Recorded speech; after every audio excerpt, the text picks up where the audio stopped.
daginn. Breki heiti ég og með mér Aron og þetta lokaverkefni okkar, Jeppa Betrun.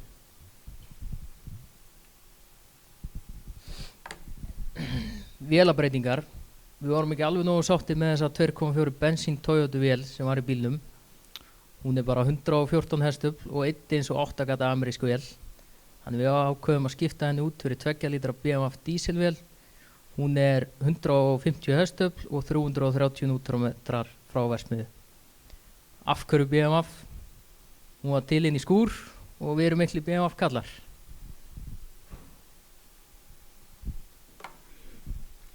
Þegar við erum búin að ákveða að nota BMF-vélina, vorum við búin að hugsa að nota Hilux gírkassan og byrjaði að teikna upp milliplötu en ákveðum að nota gírkassa úr 2.8 Patrol. Það mjög vinsælt að setja BMF-vél í Patrol og gátum keypt milliplötu fyrir BMF-vél á Patrol-kassa. Milliplatan kemur frá pólsku fyrirtæki sem heitir PMC. Þessi milliplata boltast aftan á BMF-vélina og milliplötuna boltuðu svo Patrol gírkassan. Við þennan kassa notum við BMF svinghjól, BMF kúplingspressu og sérsmíðan kúplingsdisk.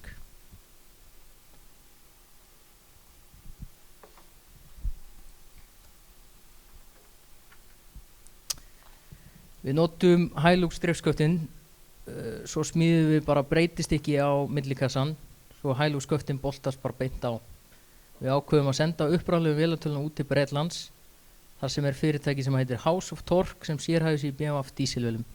Þeir tóku vélartöluna, endurforrituðu hana, þeir tóku út EFS-ið sem þjófavörnin á tölvunni, svo að það var bara susstraum og starfsmerki til að gangsetja hana. Rafkerfi fengum við líka frá House of Torque. Það eina sem við þurftum að tengja til að fá vélinn í gang plus mínus susstraumur, inngjafapedala og fæðidæli.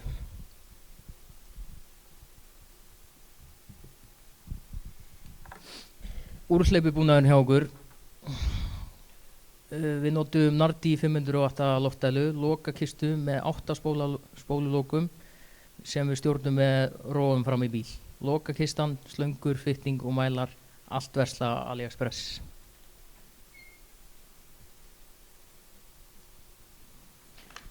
Mælanir sem við notum í úrhleypibúnaðinn, þeir eru Panasonic DP102, mjög nákvæm mælar, kosta lítið. Svo 3D prentu við festingu utan mælana og stungum í miðstöðaristina.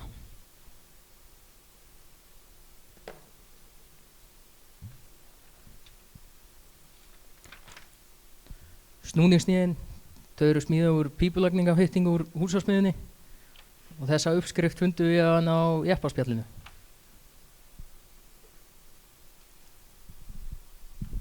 Fjöðrun. Nú komið að fjöðrun að hluta verkefnisins sem geti alveg verið lokaverkefni eitt og sér. Bíllinn upprunalega á fjöðrum sem henta illa, bíllinn hastur ólestaður og fullmjúkur fullestaður.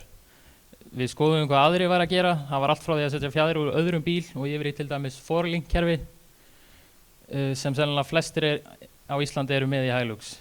Við völdum að nota radíusarma sem koma til dæmis upprunalega í Pajero. Radíusarmar eru stífur með 1 festipunkt á grind og 2 á hásingu. Margir vilja meina að þetta virkar bara ekkert í breyttum bíl. Við teljum það vera vegna menn vita í raun ekkert hverju þeir eru að breyta þegar þeir setja bíl á stærri dekk. Þeir eiginlega bara gera það sem aðrir eru að gera og herma eftir þeim. Og þeir hafa ekki glóru hvernig kraftanir breytast þegar þeir hækka bílinn, lengjan milli hjóla og enda með að upprunalega stífan sem þeir eru að nota virkar bara ekkert eftir það. Við teljum að með langri og léttri stífu sé þetta á góðum eiginleikum. Hvað eru þessir eiginleikar?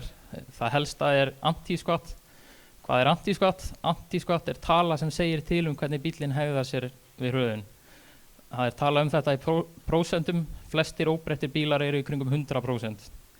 Bíll með anti-squat yfir 100% lyftir afturendanum við hröðun sem virkar vel í sumum aðstæðum því sami kraftur sem lyftir afturendanum upp ýtir afturdekkjunum niður. Bíll með anti-squat undir 100% leggst á afturendan sem henta líka stundum vel því bíllinn tekur ójöfnum mjög vel. Bíll með 100% anti-squat hlutlaus. Til að ná 100% anti-squat þarf festipunktur stífunar að vera á línu sem dregin frá massamiðju yfir framdekkinu að snertipunkti yfir afturdekks. Það er þessi rauða skálína hérna.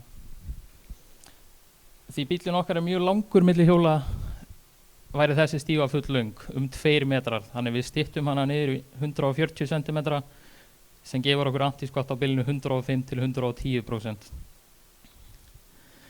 Við byrjum á að teikna þessa stífu, en þegar komið að reikna allt saman með hröðunina sem við gerðum ráð fyrir, sem var frá 130 niður í 0 á 50 metrum, sem það væri mjög öfluga bremsur ef hann geti gert það, þá var allt rautt. Það eru allar spennur alveg út af kortinu þarna. Næsta. Svo við teiknum aðra stífu sem kom miklu betur út. Við ákveðum að nota 700 megapascal af efni sem heitir Strengs. Til samanburðar er venjulegt stál í kringum 235. Þannig þetta er 3-falt sterkari en venjulegt stál og gefur okkur öryggi í stuðlinn 3. Takk fyrir okkur. Takk fyrir okkur.